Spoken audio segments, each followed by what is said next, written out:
Once upon a time, there was a team of researchers, of scientists, a team with a single objective: to find fossil evidence of a creature that no one had ever seen before. There was no way to know if this creature even existed or had ever existed. But they believed that it did. They believed they could find it. They had spent years traveling, gathering information, trying to forge connections between disparate folk tales and drunk bar gossip, asking people if they could describe what they had seen, if they could recount what they had heard. One said that it had the body of a horse and the head of a larger horse.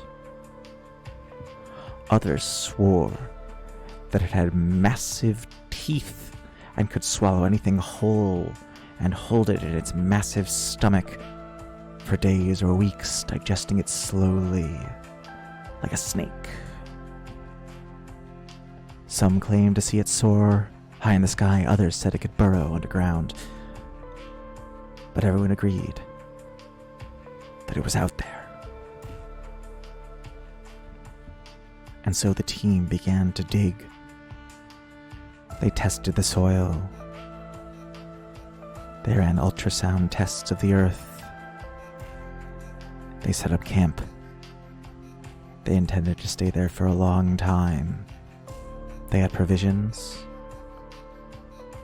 plenty of tools and supplies in their storage containers. They were determined. Their attention was like a laser beam, focused on this one job, this one task.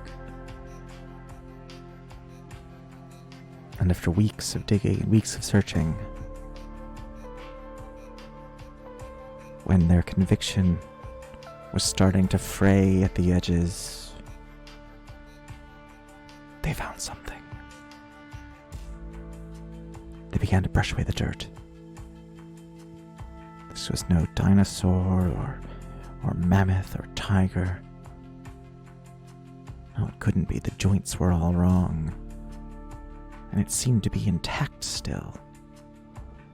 Either someone had planted impossible bones here as some sort of sick prank, or they had found something that should never have existed, that should never have been allowed to exist, something beyond comprehension.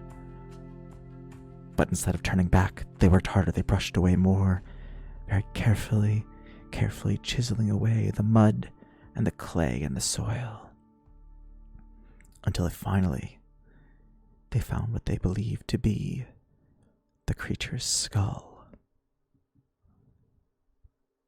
Teeth, but not as they had expected. Jaws, but too many. An enormous,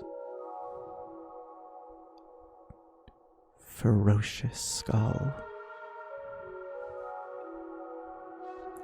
But when they brushed away the dirt to uncover one of the creature's eyes, they saw not the hollowed-out socket of bone,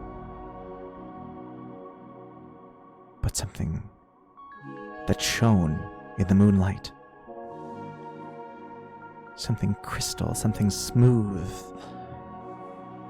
like a marble. A glass orb, in perfect condition.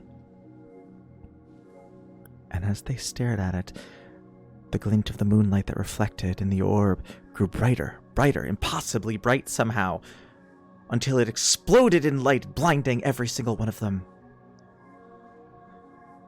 When they could start to blink and see shapes and outlines, they saw another man in the pit with them. Not one of theirs. Not a man they knew. A man who seemed impossibly tall, gripping what seemed to be a gnarled wooden staff in one hand and the crystal orb in the other.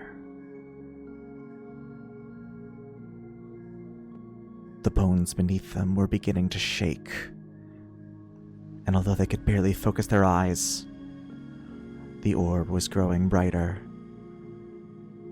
The man appeared to be chanting something. Much of the staff was stunned, paralyzed. But one young researcher, barely an intern, managed to scramble out of the pit just as the earth began to cave in atop all of them, just as the bones began to roar and growl. The earth covered them all up.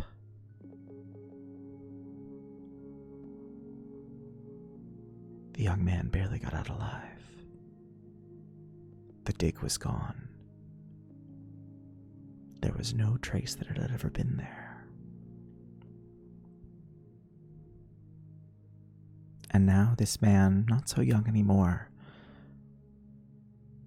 he does not go to bars and villages to collect folk tales and gossip. He does not go to ask, he goes to tell. He goes to tell the story. To teach the lesson. That things that never should have existed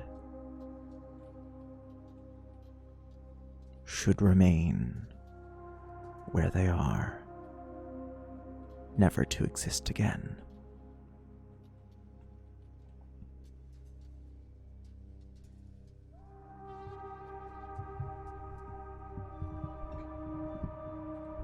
The end.